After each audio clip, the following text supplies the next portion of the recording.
Na noite do draft de 2018, o Los Angeles Clippers tinha duas escolhas seguidas, a 12ª e a 13ª. Logo antes deles, na 11ª posição, estava o Charlotte Hornets, que acabou selecionando o armador de Kentucky, Shai Gilgeous-Alexander. No entanto, o tempo dele como jogador do Hornets foi curtíssimo. Pouco depois, ele foi trocado para o Clippers em troca da 10ª escolha, que se transformou em Miles Bridges, além de duas escolhas de segunda rodada. Uma decisão que com certeza não deve ser nada agradável de relembrar para os poucos torcedores dos Hornets. Na época, porém, a troca não gerou muitas críticas. Bridges era visto como um prospecto empolgante, um ala de 2,1 metros, extremamente atlético, que havia acabado de ter média de 17 pontos, 7 rebotes e 3 assistências em sua segunda temporada por Michigan State. Shai, por outro lado, não era um nome chamativo. Ele era um talento ainda cru, vindo de um ano de calor em que registrou 14 pontos, 5 assistências e 4 rebotes, com 49% de aproveitamento nos arremessos. Mas seu físico chamava atenção. 1,98 de altura, quase 2,13 metros de envergadura, além de ser um atleta fluido, com um toque suave perto da cesta e uma habilidade natural de provocar faltas. Sem dúvida, era um jogador promissor, mas poucos, se é que alguém, previam o nível que ele alcançaria. Existiam preocupações sérias sobre sua capacidade de ser o armador principal de um time. Ele segurava demais a bola, tentando encontrar brechas para infiltrar. Às vezes tinha visão de túnel, cometia erros forçados tentando criar jogadas e, apesar do porte físico que lhe permitia atuar em várias posições, arremessava pouco do perímetro e com uma mecânica lenta e estranha. Naquele momento, o que mais chamava a atenção nele era o potencial defensivo. As comparações mais comuns antes do draft eram com Michael Carter-Williams, Jrue Holiday, Ron Harper e até DeJounte Murray, que, vale lembrar, naquela época tinha média de apenas 8 pontos por jogo e quase não arremessava de fora. Hoje dá pra dizer com segurança que o teto de Shai Gilgeous-Alexander era muito mais alto do que qualquer um poderia imaginar. Um anel de campeão e um troféu de MVP das finais se juntou ao currículo já impressionante de Shai, que tem apenas 26 anos. É louco pensar que 10 jogadores foram escolhidos antes dele no draft. Então, quem eram esses jogadores e o que eles estão fazendo hoje?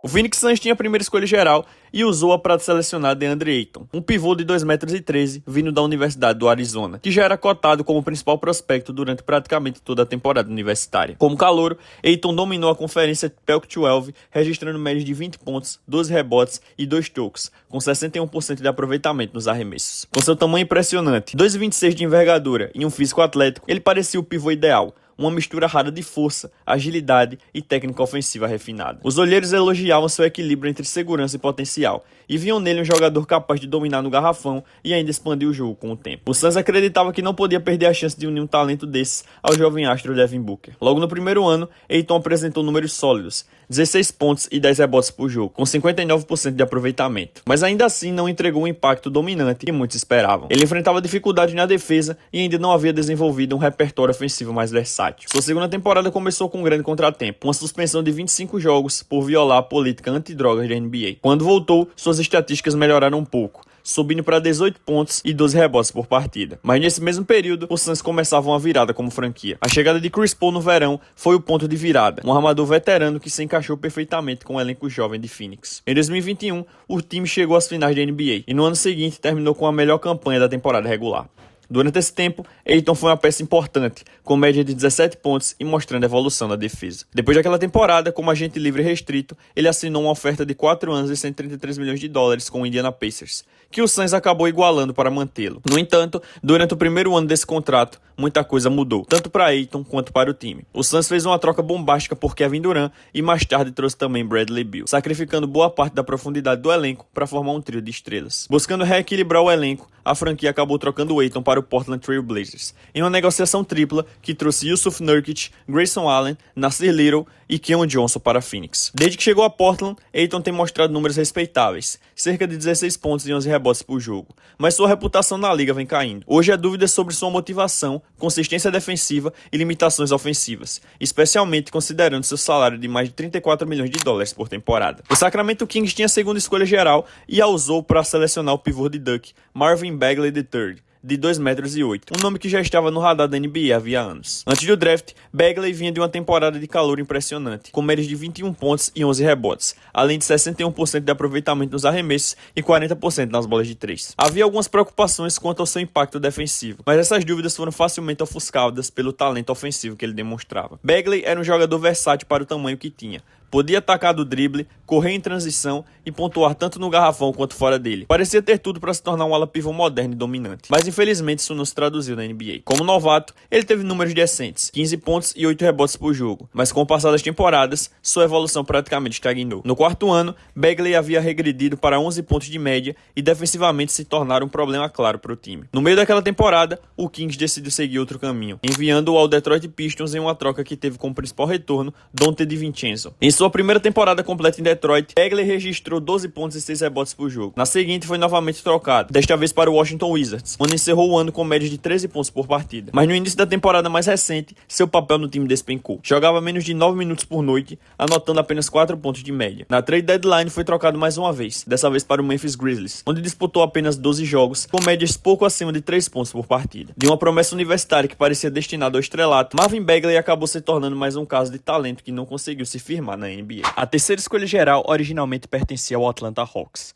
mas após uma troca feita na noite do draft, ela passou para as mãos do Dallas Mavericks, que selecionou o armador esloveno Luka Doncic. É difícil entender como ele não foi a escolha número 1 unânime daquele draft. Jogando pelo Real Madrid, Luka já era considerado um dos melhores jogadores do mundo, mesmo ainda sendo um adolescente. Em sua última temporada na Euroliga, ele teve média de 16 pontos, 5 rebotes e 4 assistências. Números que, pelos padrões de NBA ou do basquete universitário, não chamam tanta atenção, mas o contexto europeu é completamente diferente. O que realmente mostra o nível absurdo de Doncic eram suas conquistas. Em 2018, ele venceu o Campeonato Espanhol, Liga ACB, foi MVP da Liga ACB, Rising Star da Euroliga, MVP da Euroliga, campeão da Euroliga e ainda MVP do Final Four da Euroliga. Tudo isso com apenas 19 anos. Ele tinha tamanho ideal, jogava no próprio ritmo, dominava o pick and roll e possuía uma visão de jogo fora de série. Luka não era apenas o melhor jogador daquele draft, era um dos melhores prospectos da história da NBA. Mesmo assim, de alguma forma, ele ainda estava disponível na terceira escolha, e em vez de correr para selecioná-lo, o Atlanta Hawks decidiu trocar a escolha com o Mavs, recebendo a quinta escolha e uma escolha de primeira rodada futura em troca. Quando Doncic chegou à NBA, ficou imediatamente claro que o que aconteceu naquela noite foi uma piada completa. Ele levou o prêmio de Rookie of the Year com média de 21 pontos, 8 rebotes e 6 assistências. No segundo ano, já estava no primeiro time da NBA, com impressionantes 29 pontos, 9 rebotes e 8 assistências por jogo. Desde então, ele só evoluiu. Na última temporada, registrou recordes pessoais com 34 pontos, 9 rebotes e 10 assistências de média, com 49% de aproveitamento nos arremessos e 38% nas bolas de 3, conduzindo o Dallas Mavericks até as finais da NBA. Você pensaria que um jogador desse nível seria intocável, certo? Um dos melhores da liga, levando sua equipe à beira de um título com apenas 24 anos. Mas inacreditavelmente não foi o caso. No meio da última temporada, o Dallas Mavericks trocou Luka Doncic para o Los Angeles Lakers em uma negociação que trouxe Anthony Davis, Max Christie e uma escolha de primeira rodada. Uma troca que muito provavelmente, independentemente do esporte, será lembrada como uma das piores da história. A quarta escolha geral do draft foi do Memphis Grizzlies, que selecionou o pivô de Michigan State, Jaren Jackson Jr. Antes do draft, era fácil se empolgar com o potencial de Triple J. Ele tinha um perfil físico de elite, 2,11 metros de altura e 2,24 de envergadura, além de uma combinação rara de eficiência ofensiva e impacto defensivo. Apesar de não ser um jogador de alto volume, com média de 11 pontos por jogo, Jackson foi extremamente eficiente em sua temporada universitária, arremessando 51% de aproveitamento nos arremessos de quadra, 40% nas bolas de 3 e 80% nos lances livres. Números impressionantes, especialmente para um jogador que do outro lado da quadra dava em média 3 toques por partida. Se JJJ fosse para o draft de hoje, não seria o terceiro jogador de garrafão escolhido, com toda certeza. E de fato, ele não demorou para justificar o hype quando chegou à NBA. Já em sua segunda temporada, Jackson registrou 17 pontos, 5 rebotes e 2 toques por jogo, com 39% de aproveitamento de 3 pontos. Ao fim de seu primeiro contrato, ele já liderava a NBA em toques e era amplamente reconhecido como um dos melhores defensores da liga. Na sexta temporada, seu desempenho defensivo atingiu o auge. Ele conquistou o prêmio de defensor do ano. E embora os últimos anos do Grizzlies como equipe tenham sido decepcionantes, isso não se deveu a ele. Na temporada mais recente, Jackson Jr. teve média de 22 pontos e 6 rebotes, com 48% de aproveitamento nos arremessos de quadra e 38% nas bolas de 3. A quinta escolha geral pertencia ao Atlanta Hawks, que acabou selecionando o armador de Oklahoma, Trae Young, de 1,85 m. No início da temporada universitária, parecia que ele seria escolhido muito antes disso, e com razão. O começo de seu ano em Oklahoma foi simplesmente insano. Nos 11 primeiros jogos da temporada, todos fora da conferência, Trae teve médias absurdas de 29 pontos e mais de 10 assistências, com 49% de aproveitamento nos arremessos, 41% nas bolas de 3 e 86% nos lances livres. E o mais impressionante é que essa produção não era vazia. Oklahoma começou 10-1, um dos melhores inícios de temporada universitária que já se viu. Se a temporada tivesse terminado ali, Trae Young poderia facilmente ter sido o primeiro nome do draft. Mas infelizmente para ele, a segunda metade foi completamente diferente. A partir dali, suas médias continuaram altas. 27 pontos e 8 assistências, mas ele passou a cometer mais de 6 turnovers por jogo, e sua eficiência despencou para menos de 40% nos arremessos de quadra e 33% nas bolas de 3. Por isso, no draft, ele era visto como um dos prospectos mais polarizadores. A dúvida era: o Hawks estava pegando o próximo Stephen Curry ou um Jimmy Fredette de 68 quilos? Nos primeiros anos parecia mais o segundo caso. Trae teve números sólidos como novato, 19 pontos e 8 assistências, mas era extremamente ineficiente, cometia muitos erros e sofria muito na defesa. Alguns desses problemas nunca sumiram, mas seu jogo evoluiu rapidamente. Já na sua segunda temporada, ele foi All-Star com média de 30 pontos e 8 assistências. No quarto ano, havia melhorado sua eficiência para 46% nos arremessos, 38% nas bolas de 3 e 90% nos lances livres. Ele também reduziu os turnovers e já tinha levado o Hawks até as finais da Conferência Leste. Porém, nos últimos anos, as coisas deram uma esfriada. Na temporada passada, suas médias caíram para 24 pontos por jogo, o menor número desde seu ano de novato, e ele teve o pior aproveitamento da carreira, 41% dos arremessos. Trae Young foi um jogador difícil de avaliar em 2018, e isso ainda é verdade hoje. Ele é um excelente passador, capaz de pontuar em alto volume, mas muito inconsistente. Ele está longe de ser um jogador que se encaixa facilmente em qualquer sistema e segue sendo um problema na defesa. Curiosamente, ele era uma ótima comparação com Shai Gilgeous-Alexander. Na época do draft, Trae era mais lapidado tecnicamente, o que o fez brilhar mais rápido. Mas enquanto seu desenvolvimento acabou estagnando ou até regredindo, Shai, que chegou mais cru, tinha as ferramentas físicas e mentais certas, e seu talento apenas precisava de tempo para florescer. A escolha de número 6 ficou com o Orlando Magic, que selecionou o pivô de Texas, Mohamed Bamba. E assim, o desfile de prospectos com perfis físicos absurdos continuava nesse draft. Bamba media 2,13 de altura, com uma envergadura surreal de 2,39, a maior já registrada na época no Combine da NBA. No basquete universitário, seu impacto foi imediato. Em apenas um ano em Texas, ele teve médias de 13 pontos, 11 rebotes e 3,7 tocos por jogo, liderando o país nesse último quesito. A projeção dele era clara: um protetor de aro de elite, com potencial de espaçamento de quadra, já que não tinha medo de arremessar de fora, algo que aumentava muito seu valor. Mas quando chegou à NBA, o cenário foi bem diferente. No primeiro ano, ele teve dificuldades para se firmar na rotação, terminando a temporada com apenas 6 pontos e 5 rebotes por jogo. O segundo ano foi ainda pior. Seu tempo de quadra diminuiu e seu impacto parecia inexistente. Foi só na última temporada do contrato de novato que as coisas começaram a mudar. A saída de Nikola Vucevic para o Chicago Bulls abriu espaço para Bamba finalmente ter minutos consistentes como titular. Jogando mais de 25 minutos por noite, ele registrou 11 pontos, 8 rebotes e quase 2 tocos, além de uma grande evolução no arremesso de 3, chegando a 38% de aproveitamento. Com essa melhora, ele garantiu um novo contrato de 2 anos e 21 milhões de dólares para permanecer em Orlando. Porém, a empolgação durou pouco. Logo depois, ele voltou ao banco, com médias modestas de 7 pontos e 5 rebotes. No meio da temporada seguinte, foi trocado para o Los Angeles Lakers, mas jogou apenas 10 partidas. Depois disso, assinou com o Philadelphia 76ers, onde teve papel limitado, jogando 13 minutos por partida e contribuindo com 4 pontos de média. Já no último ano, começou com o Los Angeles Clippers, mas foi trocado para o Utah Jazz e dispensado no dia seguinte. A trajetória de Mo Bamba acabou sendo um exemplo clássico de um jogador com talento físico raro, mas que nunca conseguiu transformar esse potencial em consistência dentro da NBA. Na sétima escolha, o Chicago Bulls selecionou o pivô de Duke, Wendell Carter Jr., de 2,08 metros. Ele vinha de uma temporada de calor muito sólida no basquete universitário, com médias de 14 pontos, 9 rebotes e 2 tocos por jogo. Como prospecto, Carter era visto como um jogador bastante completo. Com uma envergadura de 2,23 metros, ele se destacava pela defesa consistente, pela capacidade de passar a bola e também por ser um pivô moderno, capaz de espaçar a quadra e arremessar de média distância. Ele talvez não tivesse o mesmo teto de outros nomes daquele draft, mas ele passava a sensação de ser um jogador seguro, sólido e confiável. E até aqui, essa avaliação parece ter sido bastante precisa. Em seu ano de novato, Wendell teve médias de 10 pontos, 7 rebotes e 2 tocos, mostrando flashes de um pivô com boa leitura de jogo. Nos 2 anos e meio seguintes em Chicago, ele manteve números estáveis, mas sem grandes saltos de produção. Foi então que, no meio de sua terceira temporada, ele foi trocado para o Orlando Magic na negociação que levou Nikola Vucevic ao Bulls. Em Orlando, Carter finalmente teve mais espaço e confiança. Em sua primeira temporada completa pelo Magic, registrou 15 pontos, 11 rebotes e 3 assistências por jogo. Mas com o surgimento de novos jovens talentos como Paulo Banchero e Franz Wagner, o papel de Carter foi diminuindo. Na última temporada, suas médias caíram para 9 pontos e 7 rebotes, com eficiência de arremessos em baixa, 46% de aproveitamento de quadra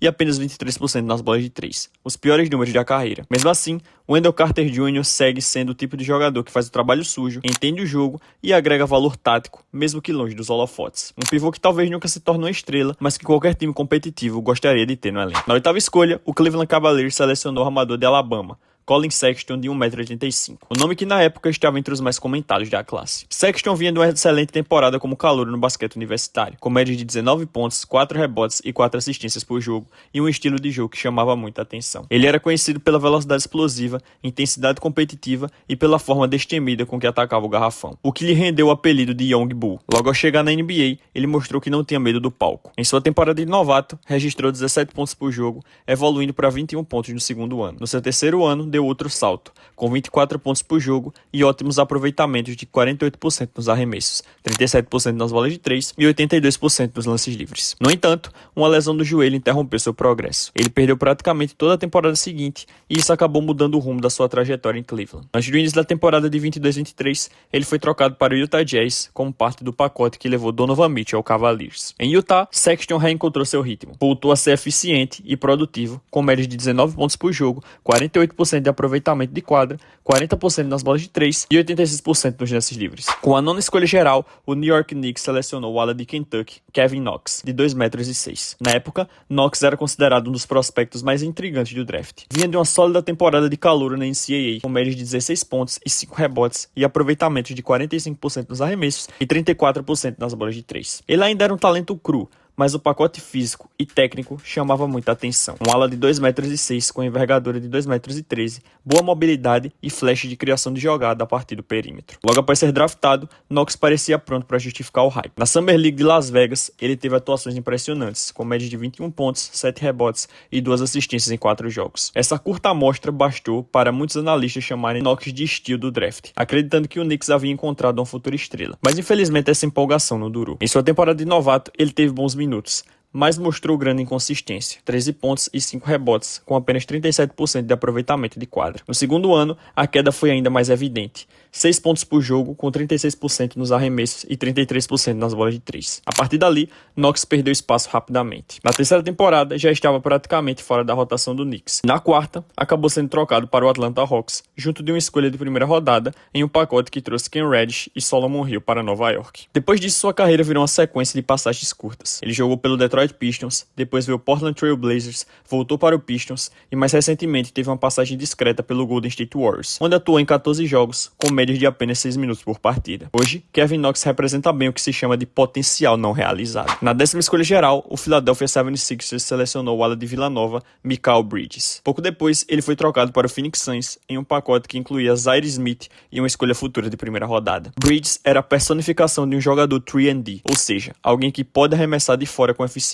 e defender no perímetro. Ele vinha de uma temporada de júnior em Vila Nova, na qual desempenhou papel central na conquista de seu segundo título na NCAA, com médias de 18 pontos, 5 rebotes e mais de um roubo e um toco por jogo. Sua eficiência era impressionante, 51% nos arremessos de quadra, 44% nas bolas de 3 em 6 tentativas por jogo e 85% nos lances livres. Fisicamente era um atleta de 1,98 com envergadura de 2,16, capaz de se encaixar rapidamente em qualquer time competitivo. Na NBA, o começo não foi explosivo. Como novato, Bridges teve médias de 8 pontos e 9 pontos na segunda temporada, reforçando a ideia de que seu teto poderia ser limitado. Mas o tempo de quadra e a experiência ajudaram seu desenvolvimento. Nos últimos 2 anos do contrato de novato, ele elevou sua média para 14 pontos, sendo vice-campeão de defensor do ano em uma dessas temporadas. Na quinta temporada, Bridges subiu para 17 pontos por jogo, mas foi trocado para o Brooklyn Nets como principal peça da negociação que levou Kevin Durant para o Suns. No Nets, seu jogo explodiu. Em 26 partidas, ele registrou 26,5 pontos por jogo, com split de 48% de quadra e 38% de 3 pontos. Na temporada seguinte, caiu um pouco, mas ainda manteve 20 pontos de média por jogo. Recentemente, Bridges foi trocado para o Knicks, onde nessa última temporada registrou médias de 18,3 pontos e 4 rebotes por jogo. E assim, temos todos os jogadores que foram escolhidos antes de Shai Gilgeous-Alexander, mostrando a qualidade e diversidade do draft de 2018 e o caminho único que cada um seguiu até se consolidar na NBA. E se você gostou desse vídeo e você curte conteúdo de NBA, não se esquece de se inscrever no canal para ajudar o Camisa 30 a bater 100 mil inscritos e também de deixar o like no vídeo e hypar para ajudar esse vídeo a chegar a mais pessoas que gostam de NBA, beleza? Conto com sua ajuda, é nóis, tamo junto, valeu e até o próximo vídeo. Fui!